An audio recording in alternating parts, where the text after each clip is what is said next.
This literally turns you away from your male hormones and expresses the feminine nature, right? Yeah, Mercury is possibly part of what's turning these ibises gay. There's a pattern that emerges, right? A pattern basically surrounding the topic of endocrine disruption.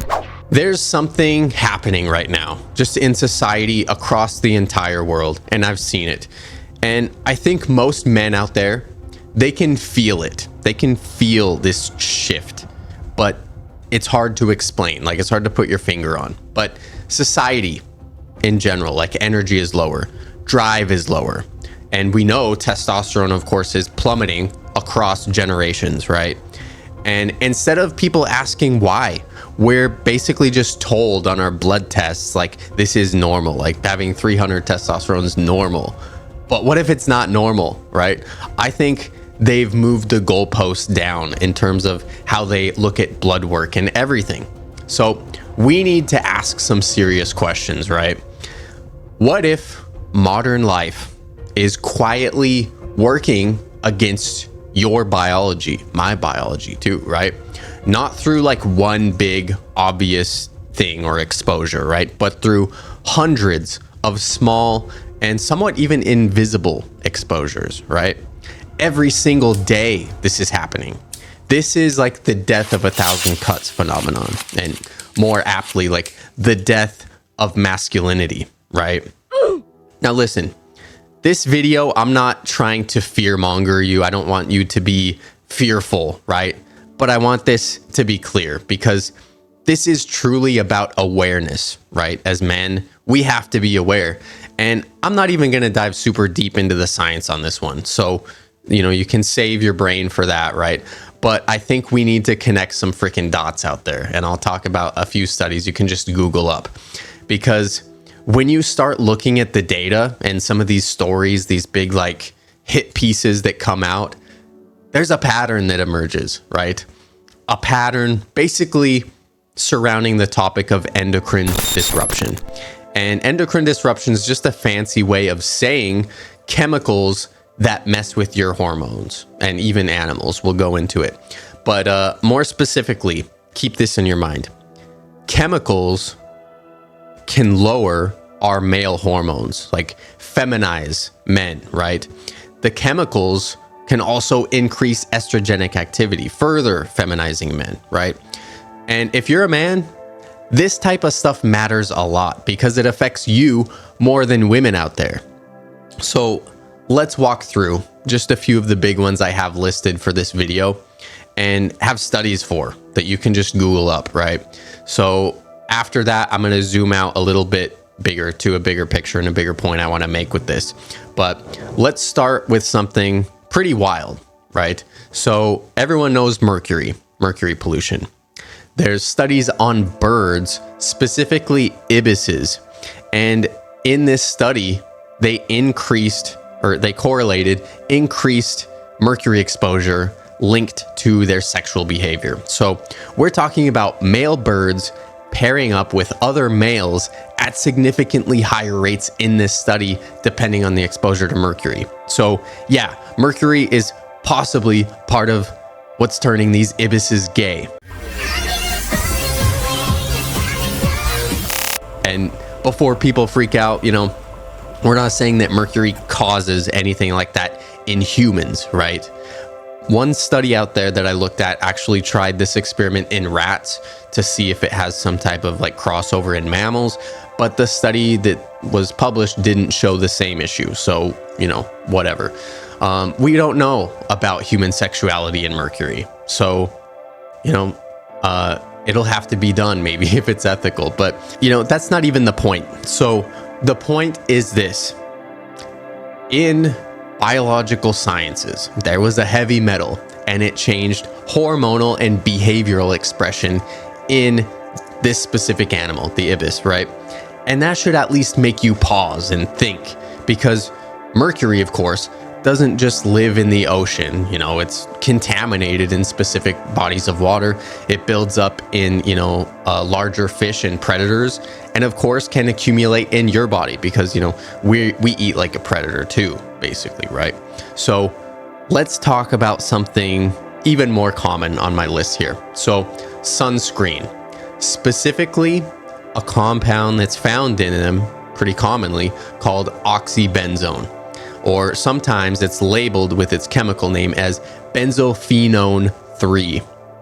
This is used in almost all the commercial sunscreens out there. So studies on zebrafish showed that this chemical can skew the sex ratios, right? So this means significantly higher development of more females and fewer males during mating in the waters that had this chemical concentration, right? Other studies, in mammals with oxybenzone as well, show reproductive issues and hormonal disruption. So again, right? Causation is hard to prove scientifically, right? We know this, but realize that there are protected reefs and ocean areas that ban these sunscreens with this chemical. So obviously, the EPA, like legislation and consumer protection, they don't care about you slathering this on your developing kid at the pool, but the environment, oh, it's so bad, right? I personally don't use the sunscreen crap, right? Like mineral sunscreen maybe one day out of the year on the rare occasion that I haven't already built up a tolerance to the sun on purpose. That's what I do. So I never burn because I build up that tolerance naturally, right? But realize this, man, you're putting this stuff directly onto your skin, if not your son or, your son or your children. And your skin absorbs it just the same. It's like hardly any different from drinking it, truly. Like it absorbs through your pores. And that's it. So next, I want to talk about BPA, bisphenols. So these are, of course, in plastics, or in the water bottles, the food containers, aluminum can linings even. And BPA and all the other bisphenols, BPF, BPS, BPAF, all of these, they basically are estrogen mimics and also an androgen blocker. So it, blocks your male hormones and feminizes with the estrogen activity. So this literally turns you away from your male hormones and expresses the feminine nature, right? So the estrogen signaling, it's horrible. And this cuts down on even your male hormone receptors and during puberty and development, right? And it will increase the estrogen receptor activity, even if it doesn't activate the receptor, which BPAs do. And it just gets even worse. Like when you heat this stuff up, like just multiplying the problems, like drinking hot liquid from Starbucks, like plastic lined paper cups, heating food in plastic with BPAs, storing hot food even in plastic. So your takeout containers too, if it's really hot food, every single day. Like if this is a daily occurrence for you, man. Next is another plastic hormone disruptor, and it has slightly similar problems really, but they're phthalates. So these phthalates, they're in shampoos, soaps, colognes, food packaging as well. Some linings are phthalates, and even polyester, like your clothes are made from phthalates, a plasticizer, right? They're basically everywhere. And these, of course, are strongly linked to generally just lower testosterone across the board, disruption during fetal development as well, which we'll talk about a little bit later, and even behavioral changes in young boys, like less masculine play behavior, like being interested in like the cars, the guns, the trucks, or even playing sports, right? All these masculine activities. These kids that were exposed to phthalates seem to like internalize problems because of this lack of play, and they show issues with increased anxiety, depression, and just fitting in social situations in general.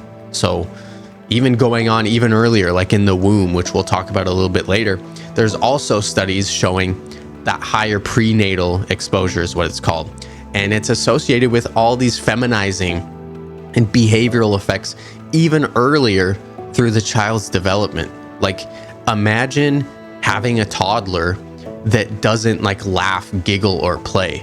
Like, it's not a normal kid. And again, like, look, I'm not here trying to jump to conclusions, but this is about manning up and realizing these patterns and connecting the dots and trying to do something, right? Increasing your awareness. So let's talk about another one that a lot of people get really defensive about: THC. So I'm not here to demonize it. You know, it is an herb, it is a plant, whatever. But we need to be honest, because some of you guys just stay lazy and unmotivated by smoking weed. I see this all the time in my friends. And it's no wonder, because I've seen some people's blood work too.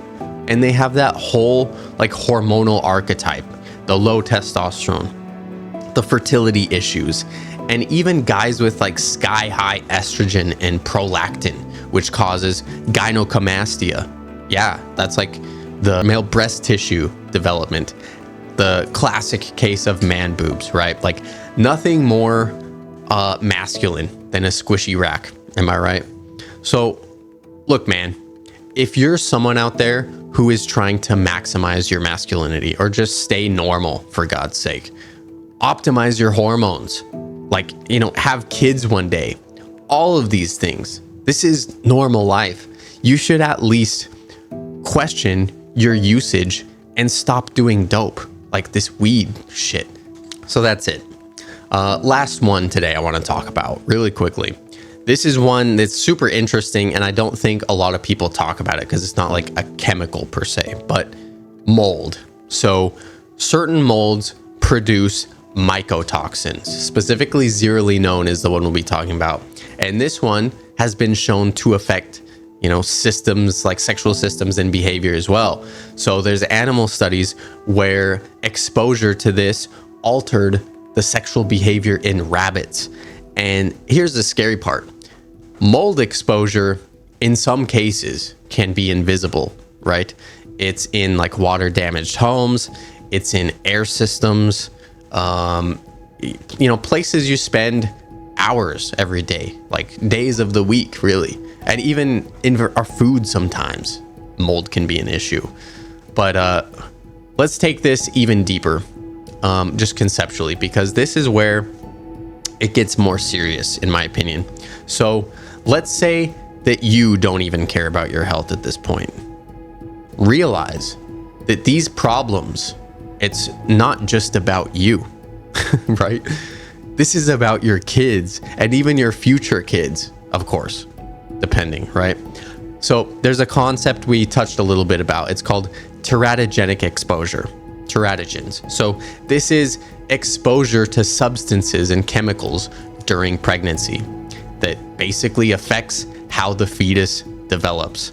So of course, during critical times where their DNA is deciding whether, you know, hormones are present to become a male or a female, this matters. If that's disrupted, man. So think about this. If a pregnant mother is exposed to BPA or all the bisphenols, phthalates, heavy metals, just hormone disruptors in general, you know, mold, everything, right? These compounds can interfere with the early hormonal signaling, everything in terms of brain development and the sexual differentiation at its core of these children, right? In, of course, male fetuses, as we know, this means lower androgen exposure, like lower testosterone, lower DHT, and altered development, even, you know, disrupted puberty later in life, just piling on the problems. And, you know, I'm not saying that this explains everything, right? But to pretend that it plays zero role, that's just not intellectually honest to this debate, right? We know that in the womb, the brain and the body actually gets affected at different times to be expressed as masculinized or not. The brain and the body is completely separate, you know, at that sexual differentiation level. So take a step back, look at the pattern, right? The plastics, the water, the air, the food packaging, even the clothing, made on the crib for the baby, personal care products, lotions, soaps, all of these are containing endocrine disrupting compounds, and it all leads in the same direction, right? Lower androgens, lower male hormones, right? The higher estrogenic activity, disrupted development at a hormonal level onwards. And here's the uncomfortable question. Why don't we hear more about this? There's really, plenty of discussions about, Gay Pride Month and Trans Pride.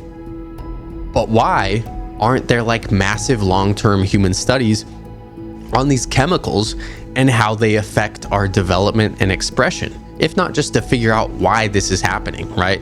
At such a common level, to just go deeper on the research. I mean, it's like, I guess who's gonna fund the research, right? But yeah, I mean, there's anyone providing like strong causation, towards these studies. It could destroy, billion-dollar industries like the plastics, the cosmetics, the sunscreen, the agriculture industry, all these things. I mean, they're not going to fund the studies, right? They definitely won't, because it could bankrupt themselves or just other industries by proxy. So I don't know, the government probably won't do it, right? I don't know, man. But this is the takeaway that I want to leave you with, because this isn't about living in fear or saying, oh, this chemical turned my son gay, right?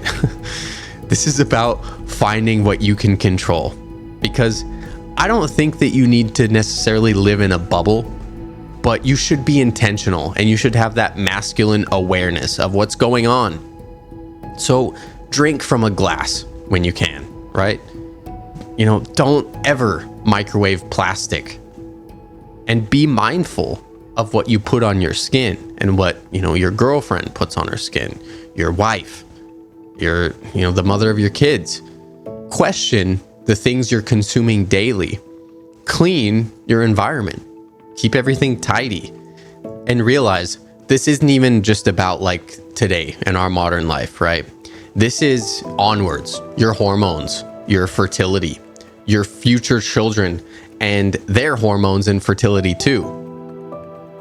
Look, man, at the end of the day, I don't think any of us need 100% certainty to see the studies that, this is bad for humans, right?